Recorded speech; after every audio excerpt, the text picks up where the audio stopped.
वालेकुम स्टूडेंट। अब stoichiometric relationship में हम जो है वो मास रिलेशन और मास वॉल्यूम रिलेशन कर चुके हैं। आज जो हम रिलेशन पढ़ने के लिए जा रहे हैं वो है वॉल्यूम रिलेशन।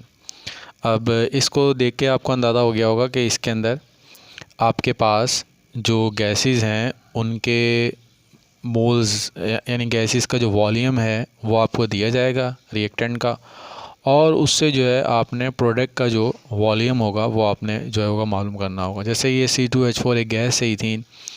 अब आपको जो है इसका कुछ वॉल्यूम दे दिया जाएगा और उस वॉल्यूम को देकर फिर आपसे जो है वो जो दूसरी गैस है उसका वॉल्यूम आपसे पूछ लिया जाएगा। ठीक है। अब इसको भी समझ लेते हैं। सबसे पहले देखें, जब हमें मास रिलेशन दिया जाता था तो हम इसके मॉलिक्यूलर मासेस निकाल लेते थे। तो ये चीज़ तो आपको पता ही है कि भाई ये जो है वो 24 और ये आ जाएगा आपको 28 ग्राम।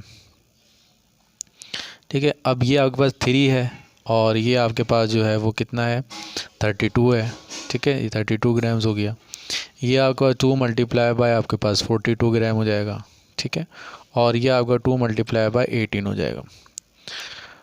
ठीक है। अच्छा, अब आपको ये पता है कि भाई जब आपके पास C2H4 के यानी मॉलिक्यूलर मास है, जब इसका आपका 28 ग्राम आप ले लेंगे तो वो बराबर हो जाए किसके 1 मोल के। तो ये आपके बराबर हो जाएगा 1 मोल के।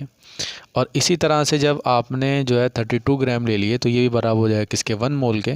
तो ये आपके पास जो हो जाएंगे टोटल 3 मोल्स आपके पास हो जाएंगे।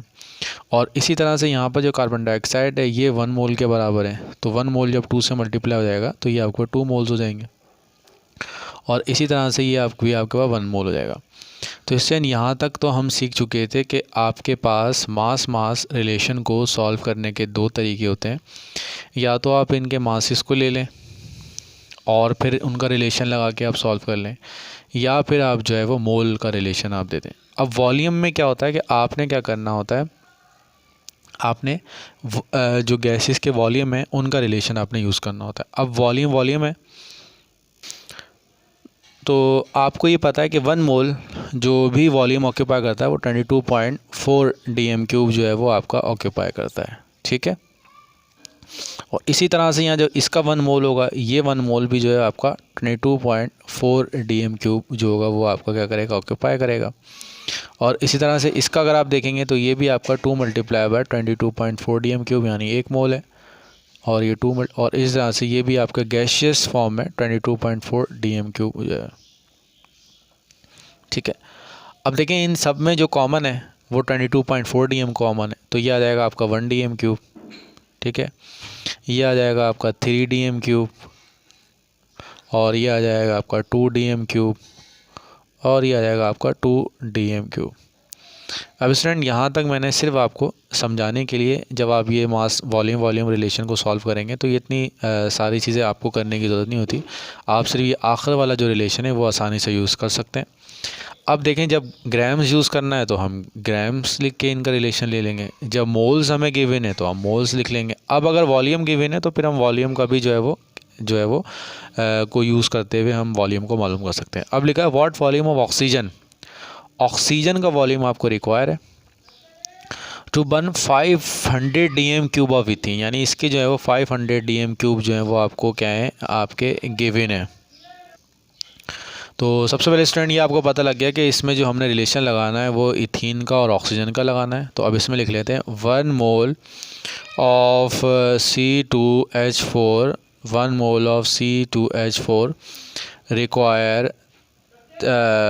अब इसमें हम क्योंकि वॉल्यूम को यूज़ कर रहे हैं तो हम यहाँ लिख देंगे 1 dm³, क्योंकि ये रिलेशन जो है वो किसका 1 dm³ का है। 1 dm³ of C2H4 requires 3 dm³ of oxygen. अगर आपको 1 dm³ है को बर्न करना है तो to burn 1 dm³ of C2H4 you require 3 dm³ of oxygen. अब आपको दिए हुए कितने 500 दिए गए। अब आपको पता है 1 dm³ दिया गया है और 500 dm³ जो जाहिर बात है ऑक्यूपाई करेगा। तो आप जो है वो 500 dm³ को जो होगा वो मल्टीप्लाई करवा देंगे किससे, 3 से। 3 multiply by 500 dm³ of oxygen. तो यहाँ पर जो वॉल्यूम आ जाएगा आपके पास ऑक्सीजन का, वो 1500 dm³ ऑफ ऑक्सीजन जो होगा वो आपके पास रिक्वायर होगा। तो इसलिए ये सिंपल सी एक आखिरी में एक चीज़ थी, तो वो मैंने आपको बता दी है। तो ये आप इंशाल्लाह जो है वो ये आपको अब समझ में आ गया होगा।